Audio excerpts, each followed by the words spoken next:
Welcome to the third episode of Greeting Mashiach. My name is Simcha Fish, and that's Levi Polachenko.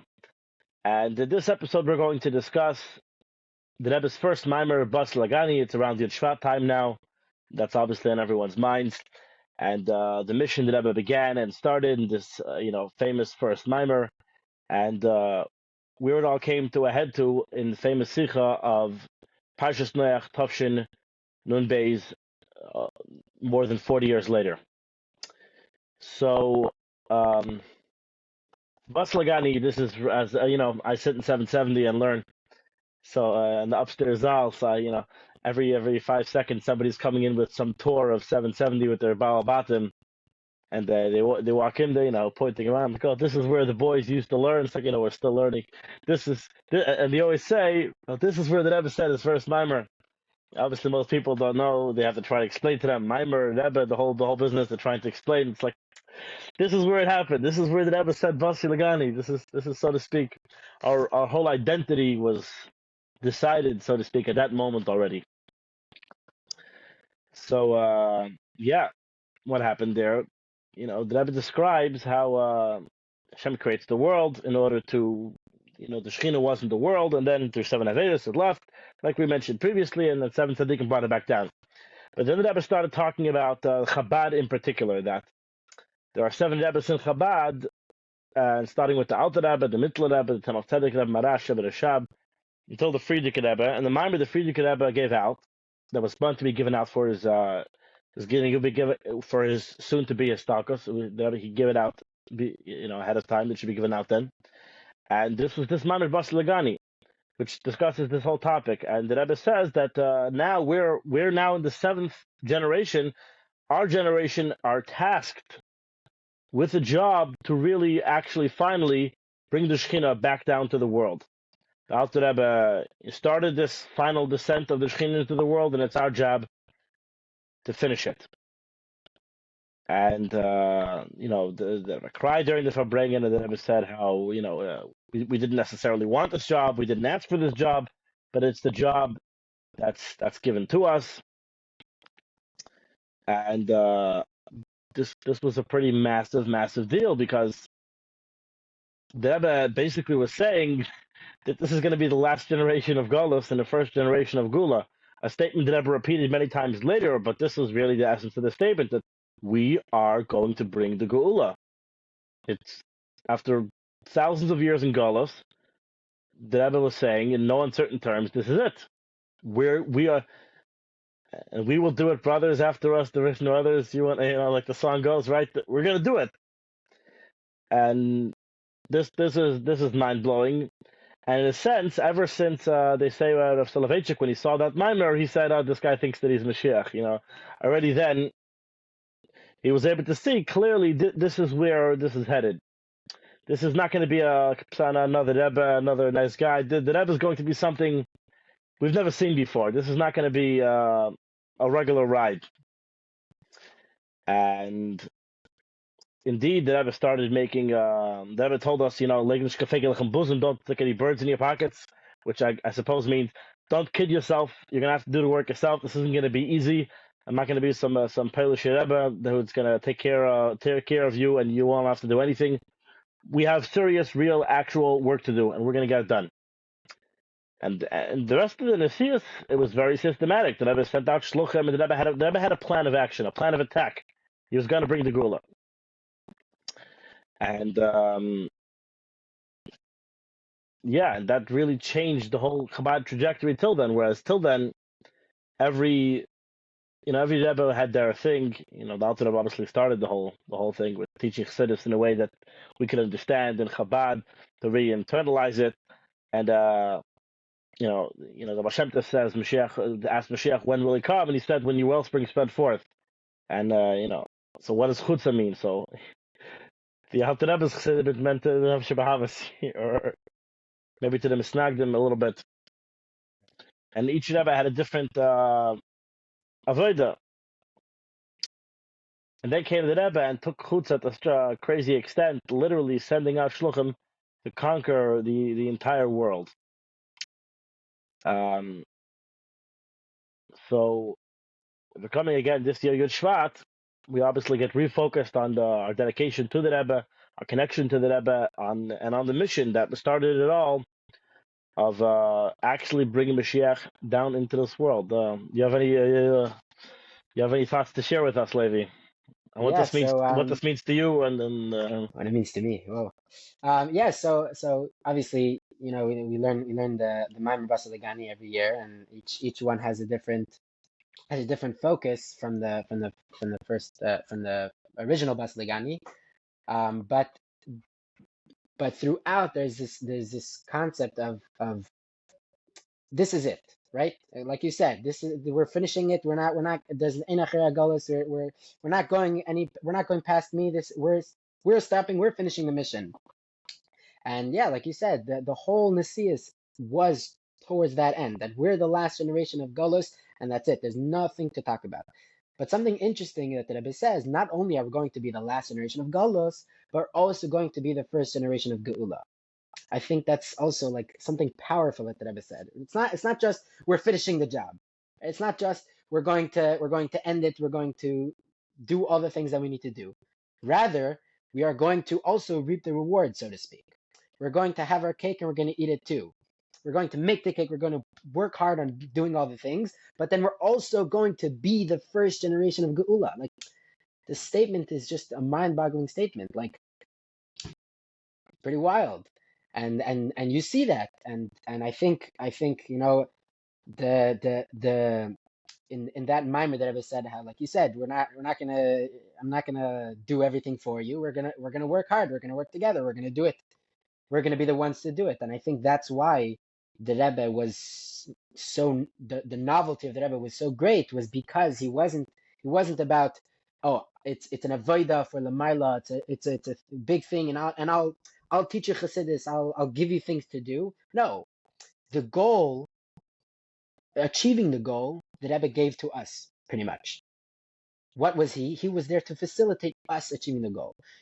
I this is my understanding, obviously, but all the other Rebbeim, it was like they were doing their avodah, and we wanted to be included in it, so they gave us they said maamer, and they said siches to give us things to do, but like to help, right? Or for our personal avodah, right? Daven for hours, and learn Chassidus in order to better ourselves, to better the world. But it wasn't the avodah wasn't the avodah of the people. It was avodah of the Rebbe, and we were the Chassidim of the Rebbe, right? there's like Like the a famous yeah. What uh, again? the statement of I think Jonathan Sachs, no, that the Rebbe didn't create followers, he created He leaders. What created does that leaders. mean? Meaning that it wasn't the Rebbe's mission, and we were helping in that mission. We were followers of that mission. The Rebbe was creating. The Rebbe was giving us. The Rebbe was empowering us. Right. That's the famous thing of Chabad, is empowerment. You're the leader. It's your job. You have to do the work, and that was the Rebbe's biggest thing, to us to do the work. So I think that right there's an element of that for sure that the Rebbe tasked us with actually doing it ourselves. But there was also a total bittul to the Rebbe that I don't think, and dedication to the Rebbe and connection to the Rebbe that I don't think you had either in previous generations. Because in previous generations, obviously, I'm not no doctor on souls to tell you how it works, but there was more of a focus on personal avoda. And it's not a bad thing. That was the job then. Like you have the story, and the Rebbe, in a sense, was there to facilitate, to help you out do your avoda, which is obviously true. A story of, I forgot who, a famous chassid. He was on his way to wherever it was, either Liadi or Lubavitch, when I don't remember when the story happened, and it was a whole big schlep to get there, and he had to make the Balagali Meshiga or something. Eventually, he's on his way, and then and he got verchapt in Davin, and the Balagala was like all nervous because he told him the night before, we have to leave early in the morning, there's a cheshbon, and this guy's sitting there davening for hours, and he only came on tonight that he was going to daven like not so long. And after the whole business, when he finished davening, he's like, okay, let's go back home. He's like, what happened? He's like, the whole reason I wanted to go to the Rebbe was to help me out, but I daven to work, so I don't, so to speak, I don't need him anymore. So that whole story doesn't really resonate Chassidim today. It's like, what? But there was a time for people. Obviously he was a person of stature. He wasn't a regular, regular chassid. Again, I don't remember who it was, but it was different. It was a different time. It was a different avodah. Not that we shouldn't daven today, and that not that the Rebbe's not here to help us with our avodah, but there's a much greater mission. And for the sake of that, we needed to be involved and get on the task force and really make it all happen. Put in the work and put in the hours. Yeah, and Taka, we had to become shluchim and then go all over the world. And it became almost like, yeah, this is normal. Yeah, Chabad, we're all over the world. It's like you have Chabad and Coca-Cola, but it's really a very novel concept that you're looking in Jewish history. You don't have, one of the qualifications for Mashiach is whether he's Yaakov Kol Yisrael, that he compels all the Jewish people to keep Torah and mitzvahs. Who did that in history? Chizkiah did it, and Hashem wanted to make a Mashiach. He was literally the king, and he forced everyone to learn Torah and do mitzvahs by the edge of the sword. Quite literally, Teres he was the greatest king who ever was. But how many people throughout history had a handle on all of the Jewish people to compel them to keep Torah and mitzvahs? And the Rebbe took that job, and I think it's no stretch to say that the Rebbe has impacted and affected a change for the better, a thought of tshuva, a spark of Judaism in literally every single Jew. I don't think that's too much of a stretch. So Right. through his whole sphere of influence, so that's pretty amazing. And that all started Yud Shvat. Yeah, yeah. We're gonna celebrate it, or we just celebrate it. Depends when you're listening to this. But yeah, so I think it's pretty crazy that a lot of people don't sit and think about the world at large. I think as Bachim, I know this is the feeling that I get when I'm in yeshiva and I'm talking to Bachim, or at least as I can remember. Um, in yeshiva, you're in the bubble of of avoda b'koach atzmai, right? You're learning, you're davening, you're doing your thing, but then there's also this, every once in a while you'll go out and you'll do the shlichus because we're in Der Shvi at the end of the day. But a lot of people, when they learn the Rebbe's Maimarim, when they learn especially this Maimar of Basi Lagani, it's not, they don't think about so much how like explosive it is that the Rebbe is saying. And almost every single sikha that the Rebbe said was explosive in one way or another. And like we'll speak in a few moments, the the sikhs that the Rebbe said in Tafshin and Beis are each one of them on its own is world shattering, is paradigm shifting, all the different synonyms that I can say. Um, but a lot of people miss that from the Rebbe because they're still in a world of avoda and like, what's the Rebbe saying? What's the chachma of the Rebbe? What all these different things that you can take out of the sicha. But I, I think, and this is from having conversations or listening to shiurim on sichos, it's not explosive. The Rebbe is not exploding things because the Rebbe is saying Rashi sicha. The Rebbe is okay, a chiddush here, a chiddush there, but these are chiddushim like chiddush Torah, not like world events and like the Rebbe explaining how the world is different. I feel like it gets lost in translation. What do you mean? So explain your So like point. this That mimer, like what we're saying, like what you just said, and what I attempted to say on with regards to Basi Lagani, like I don't see many people talking about it in such an so explosive it is. way. So The the Rebbe Rebbe was, speakers are or not world shattering. they are world shattering, but many don't see it as world shattering because they're not seeing it that way. They're not using those eyes. They still think that the Rebbe is like a Rebbe, and I'm a chassid, I'm a follower. I'm not You have realizing that to, it's much bigger. Yeah, I when you read, a few years ago, a bunch of different biographies of the Rebbe came out. There was the Telushkin version of the Rebbe, and there was the Chaim Dalton version of the Rebbe, and then there was um, Then Steinsaltz's version of the Rebbe. Like how many Rebbes are there? So everyone obviously has their own version of the Rebbe. But I think a more accurate biography of the Rebbe is it was the Rebbe's own words. The Rebbe was from before he went to Cheder envisioning the Geula. This was, if you want to say, one driving force throughout the Rebbe's whole life.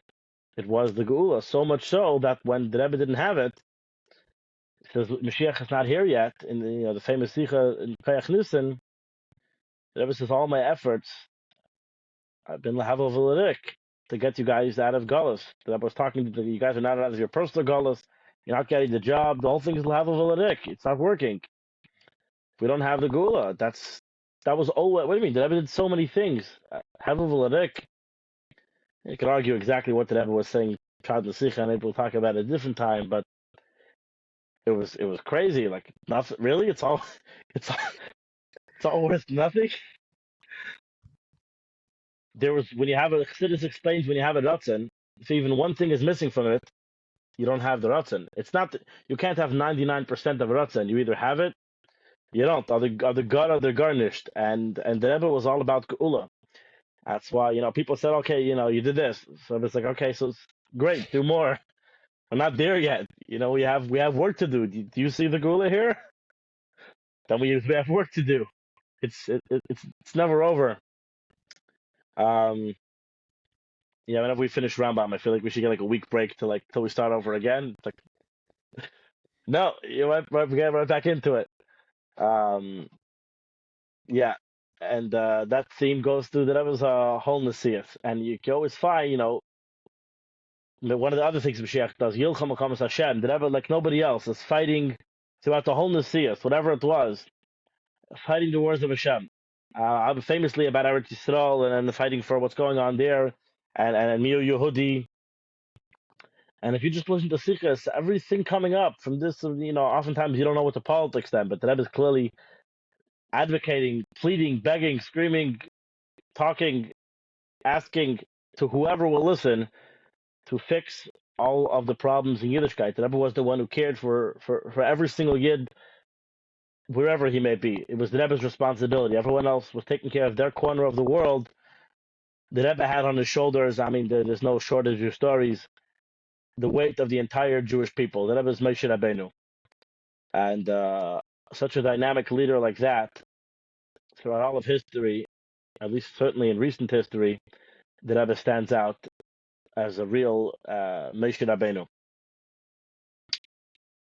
Yeah. Yeah, very interesting. You mentioned the Sikha on Kayach Nisan and how Taka it's either all or nothing. The goal is the Geula. If the Geula is not here, then what's the point? Taka lahev Larik, and it's very interesting. The Chassid, like you have a lot of shluchim, or majority of shluchim, the majority of Chassidim also. Like the way they speak is very. They took what the Rebbe said to heart, and they try very hard. That Mashiach is not here, we have to do more. There's obviously more to do if we don't see the Geula in front of our faces. There's obviously more to do if we don't have world peace. There's obviously more that needs to be done if we don't have all these things.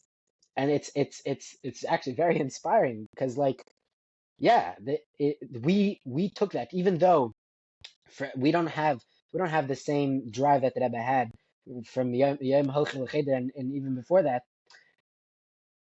By the way, that just those words is telling on how strong the Rebbe's desire for this and want for this it was.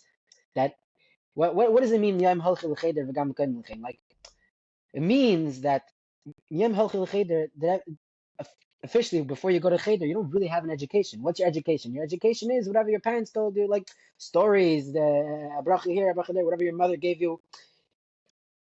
When the Rebbe is saying from the day I went to Cheder, even before that, it's an atmistic thing. It That's an was in his interesting very point. Yeah. essence. It was in his very essence. So not all of us have the same desire and the same drive, it's all or nothing for the Geula, but we all have the same um, perspective, which is Mashiach is not here, the Geula is not here. We got to do something else. Now, not necessarily is going to be a driving force in life, but it's going to be something that we're going to talk about. We're going to discuss, right? After October 7th happened, everybody was like in a frenzy, and a lot of shluchim and everybody was like, this is either it has got to be connected to the geula, or it has to be something that shakes us to the core to make us do something to bring the geula. You got to do something else. Yeah, and this in Lubavitch was always, since at least after Yud Shvat, verkocht and obsessed with Geula, and there was always, understood or rumors that the Rebbe, it was assumed by the Chassidim that the Rebbe was Mashiach. I just saw yesterday on Gem a video from Toshim and Vav, a TV cast, and the TV reporter said that the Rebbe doesn't have any children, but a lot of people in Chabad are not concerned about this because they believe the Rebbe to be Messiah. So it's not going to be. It's not going to be. It's like this is Toshim and Vav. This was. It's on Gem. You can see it. This is par for the course. My father says, remember growing up, he wasn't Chabad, but yeah, like the Lubavitchers were crazy. They thought that Rebbe was Mashiach. This was obvious. This was understood. The goal of Shlichus, the goal of it all, was always whatever was going to happen. The goal was to bring Mashiach, to bring Geula. That was on everyone's mind. Avram Fried, when he first came to Yossi Green to make his first album, so Yossi Green, tells him, you know, you want to make songs. What are you all about? What's your thing? What are we writing songs about? What's the vibe? And he's like, I'm a Lubavitcher, I'm a chassid of the Rebbe. So what's the Rebbe about? No Jew will be left behind. Like that's what it's all about. We're all gonna leave Galus. Bayidach and Nidach.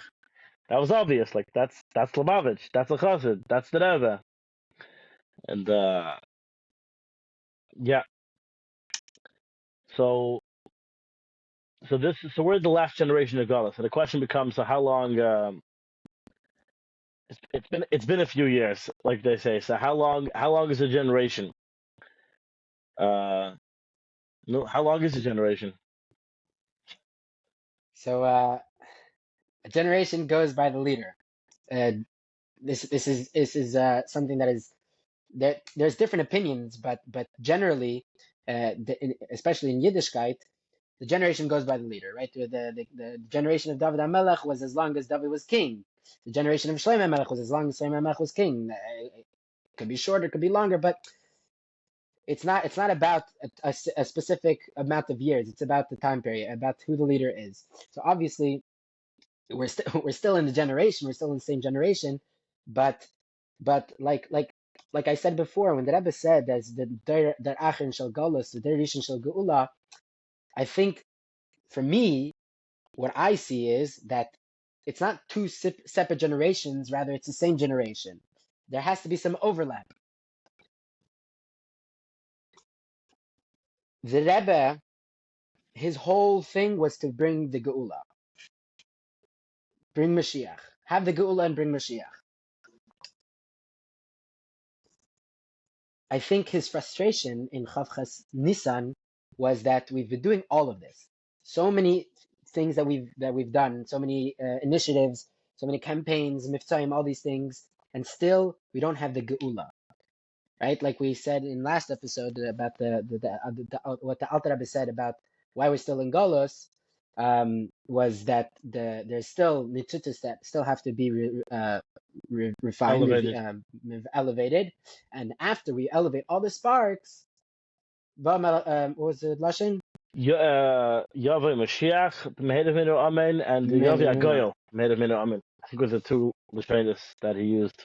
Two Lashonis. So I think the frustration was that we're working really, really hard, right? The Frierdiker Rebbe already said that La'alta L'tshuva La'alta Geula, that we're up to we've done everything up to polishing the buttons. I think up to, and then the Rebbe, when the Rebbe chazed those words, the Rebbe said that now we've already polished the buttons. We've already polished all the buttons, correct? And I think the frustration was that we've had all these things, and we still don't have the geula. We still haven't earned it. We still haven't done everything that we need to do. And the Rebbe said that what do we need still left to do? We just need to ask. We need to really, really want it. The Rebbe said, I can't make you want it. You have to really want it. If there should be one, two, three, ein, zwei, drei. Was ein Action. They should really, really want the geula. Really, really want Mashiach. Yeah, that line in particular strikes me because, and we weren't going to talk about Chavchas Nisim, but I guess it happened. Uh, um, that there's this one, 10 people, 1, 2, 3, only what to do, how we're going to do it. So the other thing that can be 1, 2, or 3 people will figure it out. Everyone imagines it's going to be that there's these, I don't want to talk about um, depressing subjects, but I'm sure everyone knows what's going on in Chabad the past week and a half. Everyone's blaming things on the leaders. Everyone's pointing to him and the leaders. What are the Rabbanim doing? What are the Gabbayim doing? What are the leaders? Yeah, there are leaders officially, but the Rebbe here was, envisioning that it could literally be 1, 2, or 3 people that will figure it out and make it happen. Obviously, everyone will take part, but it, not necessarily is it going to be so simple, or the establishment is going to have everything right. Or it's going to be like the Rebbe was telling all Chassidim, you don't have it right. It's not working. And maybe 1, 2, or 3 people will figure it out and make it happen. So nobody think the quote the Rambam that you can't do it. Says the Rebbe, you can do it. The Rambam says your one action can tip the scales. Like the Rebbe, like the quote from the Rambam, the power of one action of one person. You have an idea of something you can do to bring Mashiach, something to do to help greet Mashiach. Don't hesitate. Everyone figures, there's a plan. There's people, like we said at the beginning, the Rebbe charged every person with the job to make it happen. And really, it comes down to are we are we going to trust the Rebbe?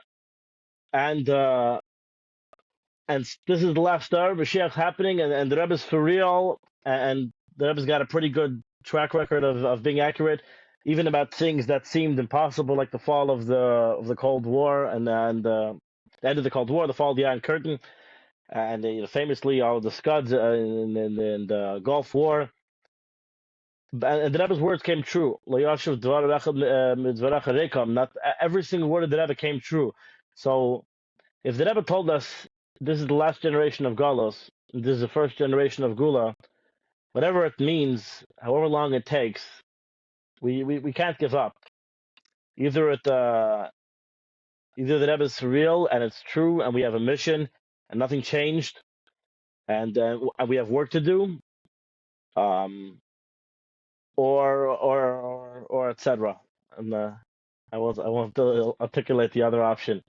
And even if you have doubt sometimes, it's been so long, it's so hard, it's 30 years after Gimel Tammuz. If the Rebbe was ever the Rebbe, and obviously the Rebbe is, then we have to take him seriously, and his words ring as true today as they ever did. Yeah, definitely. That's something we have to definitely be misbeinin on where we stand on that. And Yeah. So we were going to talk about how we made big progress in this regard as of Parshas Noach, but it's probably not going to be enough time in this episode, so that'll have to be next episode maybe. Um, unless you have anything else to add on the subject. no. Okay. I think you said it very well. You said it very well. That either the Rebbe is real and true and emes, and we gotta get on the train. Like what's the Shemekina? No, he said to Yeah, the lawyer he says to you Jewish have Federation. You have three options. Get off the tracks and move aside. That's fine. You could hop on my train and enjoy me. That's also fine. Or you can stay on the tracks and I'll run you over. That's also fine. There you go. There you go. Pick one. You got, but you have to pick a lane. You have to pick something, and whatever lane you get on, go strong. So we are wishing everyone Atzlacha in their Yud Shvat, and we shall have Achdus in Chabad, and then Amen. and Avos Yisrael, and that will lead to the Gulam Mitzvah Vashlema with the Rebbe's Galas. Take us Mad Mamish. Don't forget to like and subscribe, share with your friends. Let us know any questions, comments, or concerns. And yeah, Mashiach now. Mashiach now. ועד כדי כך המדב גולהוב מה der עם soll machli sein, Yechi המלך.